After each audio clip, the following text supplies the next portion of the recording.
की तरह अनलिखित ब्लॉग में सबका हार्दिक स्वागत है।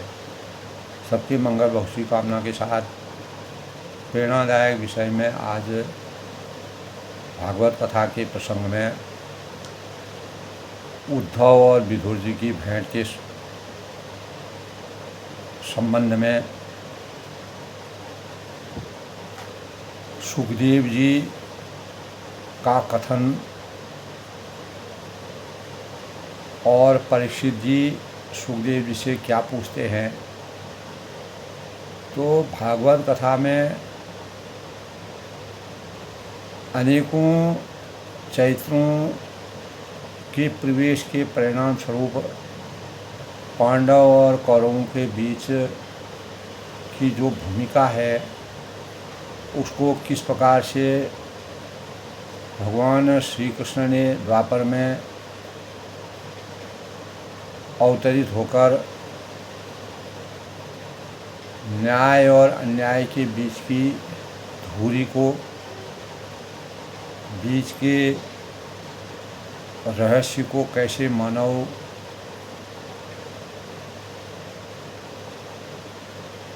के लिए न्याय और अन्याय के क्या परिणाम होते हैं, उनका व्यास जी ने बड़ा ही अद्भुत वर्णन किया है। तो आज के प्रसंग में उद्धव जी और विदुर जी की भेंट के संबंध में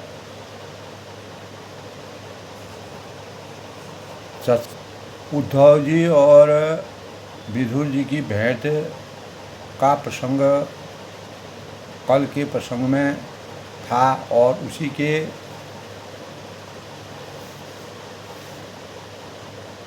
उसी के अनुरूप उद्धव जी द्वारा भगवान की बाल लीलाओं का किस प्रकार से वर्णन किया जाता है, उन रहस्यों को भी हम आज के प्रसंग में जानें। कल के प्रसंग में उद्धव जी और विदुर जी की जब मुलाकात होती है तब सुखदेव जी उनको समझाते हैं। परीक्षित जी से कहते हैं कि हे राजन, तुमने पुराण संबंधी बहुत से प्रश्न पूछे और ये सब विदुर जी ने मैत्री जी से पूछे थे। और राजा परीक्षित ने इस संबंध में पूछा कि भगवान मैत्री जी के साथ विदुर जी का समागम कहीं और किस समय हुआ। तो श्री सुखदेव जी इस संबंध में कहने लगे कि परीक्षित, यह उन दिनों की बात है, उस समय की बात है जब अंधे राजा धृतराष्ट्र ने अन्यायपूर्वक अपने दुष्ट पुत्रों का पालन पोषण करते हुए अपने छोटे भाई पांडु के पुत्रों को, पांडु के बालकों को यानी लाक्षा भवन में भेजकर आग लगवा दी और भरी सभा में रोटी एक वस्त्रा द्रौपदी की कंस और भरी सभा में जो है द्रौपदी के जो केश खींचे थे, बाल खींचे थे, साड़ी उतारने का प्रयत्न किया गया था और वनवास से लौटने पर ही युधिष्ठिर को उनका भाग नहीं दिया गया। महाराज युधिष्ठिर के भेजने पर जब जगत गुरु भगवान श्री कृष्ण ने कौरवों की सभा में हित भरे वचन कहे, जो भीष्म आदि सज्जनों को अमृत के समान लगे और पर कुरुराज ने उनके कथन का कुछ भी आदर नहीं किया। तो वैसे कैसे उनके तो सारे पुण्य कष्ट यानी नष्ट हो चुके थे। फिर जब सलाह के लिए विदुर जी को बुलाया गया, तब मंत्रियों में श्रेष्ठ विदुर जी राजभवन में जाकर बड़े भाई धृतराष्ट्र के पूछने पर वह उन्हें उन्होंने उनको राय दी, जिसे नीति शास्त्र के जानने वाले पुरुष विदुर जी कहते हैं। उन्होंने कहा कि महाराज, आप अजातशत्रु महात्मा युधिष्ठिर को उनका हिस्सा दे दीजिए। वे आपके न सहने योग्य अपराध को भी सह रहे हैं, और आपको पता नहीं भगवान श्री कृष्ण ने पांडवों को अपना लिया है। उन्होंने पृथ्वी के सभी बड़े बड़े राजाओं को अपने अधीन कर लिया है, और तथा ब्राह्मण और देवता भी उन्हीं के पक्ष में है, जिसे आप पुत्र मानकर पाल रहे हैं। उस दुर्योधन के रूप में तो मूर्तिमान दोष ही आपके घर में घुसा देता है। अर्थात इसी कारण आप भगवान श्री कृष्ण से विमुक्त होकर श्रीहीन हो रहे। यदि आप अपने कुल की कुशल चाहते हैं, रक्षा चाहते हैं, तो इस दुष्ट को तुरंत ही त्याग दीजिए। तो विदुर जी और उद्धव जी के बीच में जो संवाद होता है, उसी के परिणाम स्वरूप राजा युधिष्ठिर सारी पृथ्वी पर एकमात्र शासन कर रहे थे। उधर विदुर जी घूमते हुए प्रवास क्षेत्र पहुँचे, और वहाँ सब कौरवों के नाश की चर्चा सुनकर वे पश्चिम वाहिनी सरस्वती के किनारे अत्रि आदि महर्षियों के नामों से प्रसिद्ध बहुत से तीर्थों का दर्शन करते हुए यमुना तट पर जा पहुँचे। तो सौम्य स्वभाव उद्धव जी मुझे तो अधपतन की ओर जाने वाले उन धृतराष्ट्र के लिए बार बार शोक होता है, जिन्होंने पांडवों के रूप में अपने परलोकवासी भाई पांडु से ही द्रोह किया है। साध ही तुझे नगर से निकाल दिया है, मुझे इसका कुछ भी खेद अथवा आश्चर्य नहीं है। तो जगत विधाता भगवान श्री कृष्ण ही मनुष्यों की सी लीलाएं करके लोगों की मनोवृत्तियों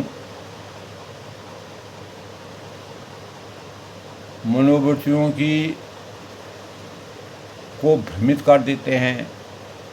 उद्धव जी भगवान श्री कृष्ण उद्धव जी कहते हैं कि भगवान श्री कृष्ण के जन्म और कर्म से रहित है, फिर भी दुष्टों का नाश करने के लिए और लोगों को अपनी ओर आकर्षित करने के लिए उनके दिव्य जन्म कर्म हुआ करते हैं। नहीं तो भगवान की बात ही क्या, दूसरे जो लोग गुणों के से पार हो गए हैं, उनमें भी ऐसा कौन है जो इस कर्म अधीन देह के बंधन में पड़ना चाहिए। तो इसी उद्धव और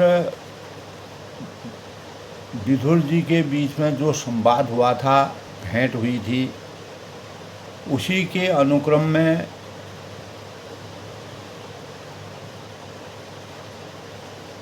भगवान श्री कृष्ण के लिए वह कहते हैं कि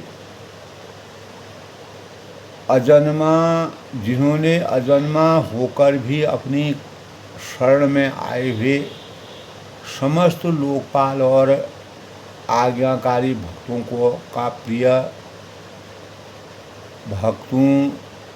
का प्रिय करने के लिए यदुकुल में जन्म लिया है, उन पवित्र कीर्ति श्री हरि की बातें सुनाने के लिए कहा।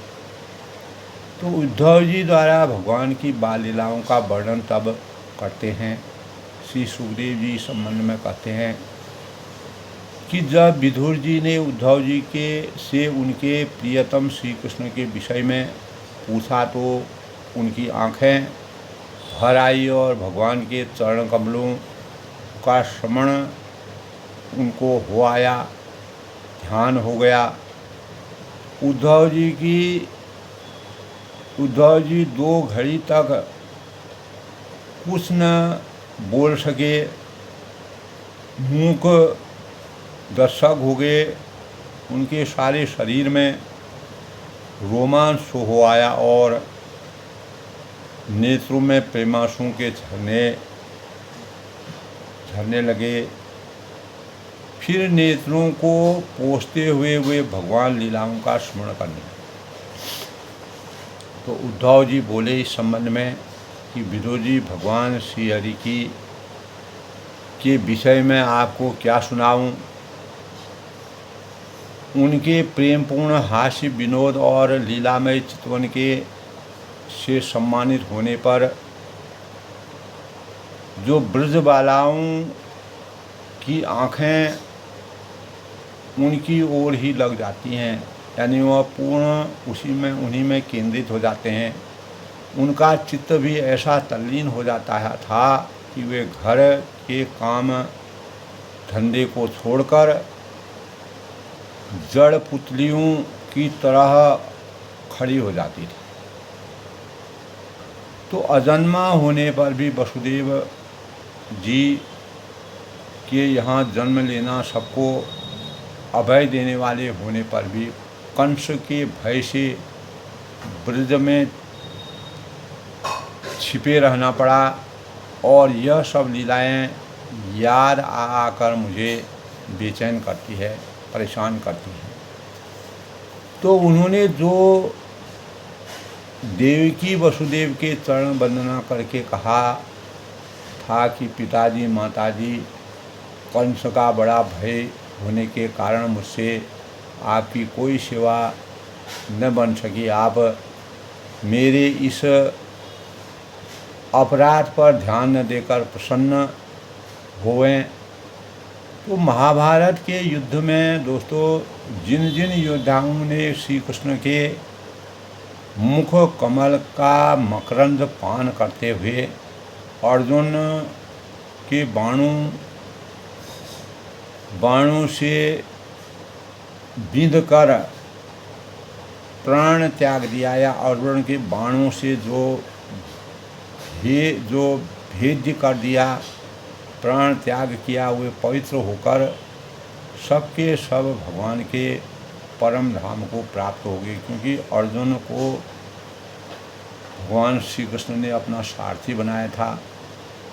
पापियों और पापिनी पूतना ने अपने स्तनों से भगवान को विषपान लगाकर श्री कृष्ण को मार डालने का जो नियत थी, दूध पिलाया था, उसको भी भगवान ने वह परम गति दी जो एक माँ को मिलना चाहिए। तो भगवान की लीलाओं का वर्णन है। उन भगवान श्री कृष्ण के अतिरिक्त और कौन दयालु है जिनकी शरण ग्रहण करें। तो किससे प्रेम करें और किससे अपना दुख कहें।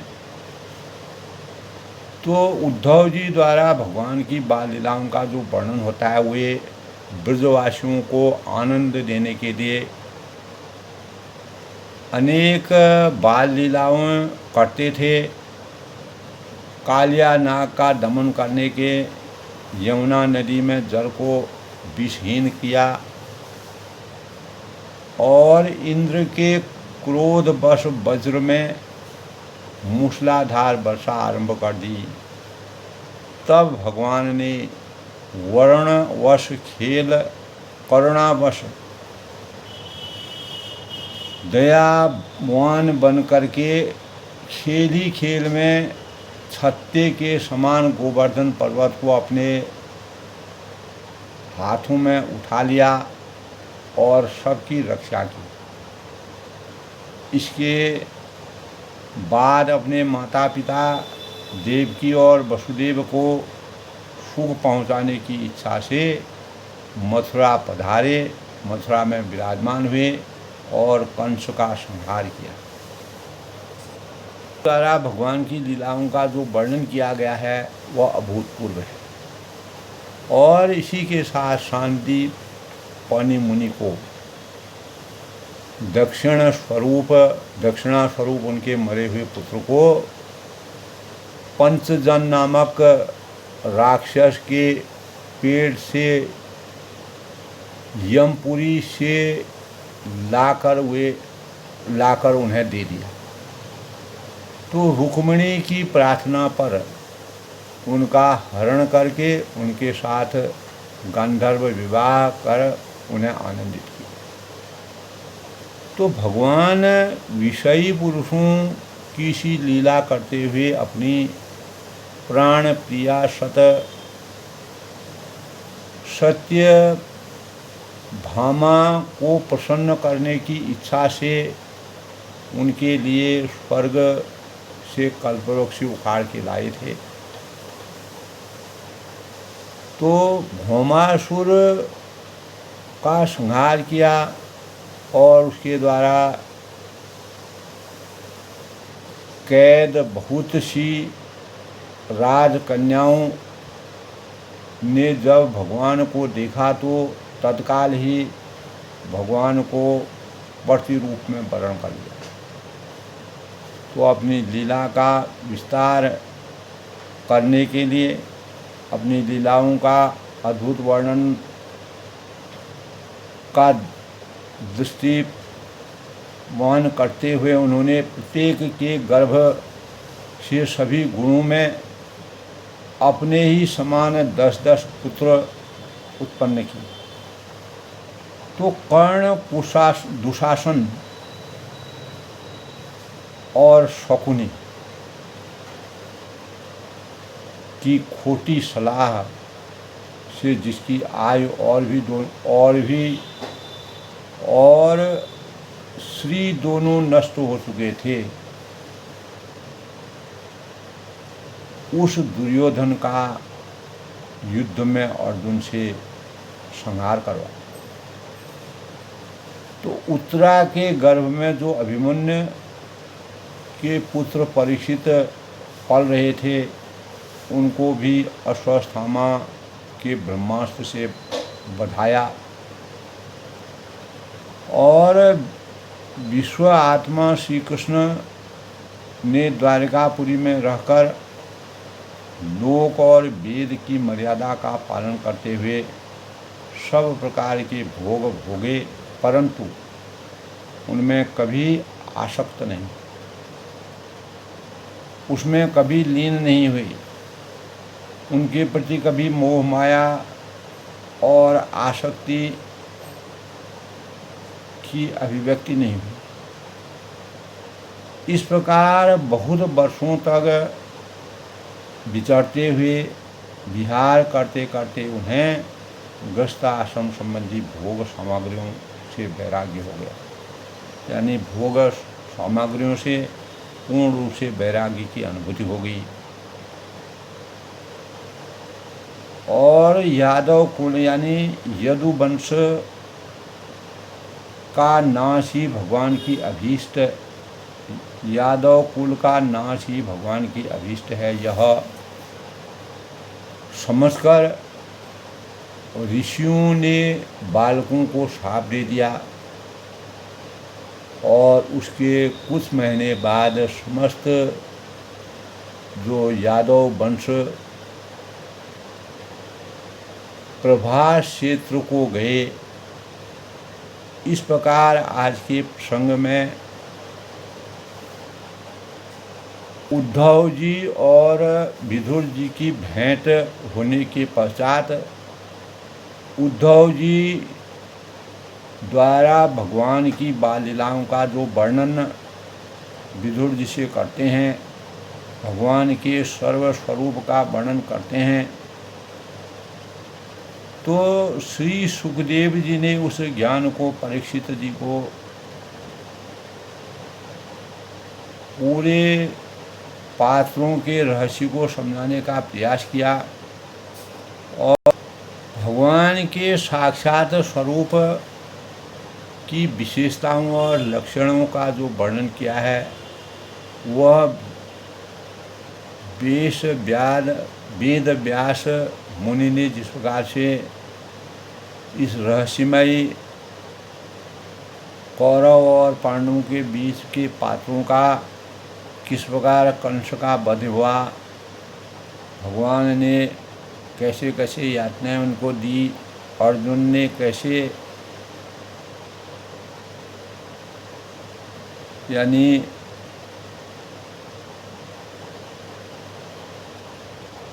कर्ण, दुशासन और शकुनी को खोटी खोटी बातें सुनाई और अपनी लीला का विस्तार करने के लिए उन्होंने प्रत्येक के गर्भ के सभी गुणों में अपने ही समान 10 पुत्र उत्पन्न किए। तो आज के प्रसंग में दोस्तों यानी भागवत कथा के प्रसंग में आज जी द्वारा भगवान की बाल लीलाओं का जो वर्णन किया है उसका ध्यान, मनन, चिंतन और भगवान ने कैसे न्याय को सर्वोपरि मानते हुए द्वापर युग में जन्म लेकर के पांडवों का उत्थान किया और पांडवों को न्याय दिलाने में अपनी अहम भूमिका अदा की। तो कल के प्रसंग में दोस्तों उद्धव जी से विदा होकर विदुर जी का मैत्री ऋषि के पास जाना, इस संबंध में चर्चा करेंगे। आज के प्रसंग में अपनी वाणी को विराम देते हुए सबके मंगल भोज की कामना करता हूँ। सब लोग सुखी रहें, खुश रहें, प्रसन्न रहें।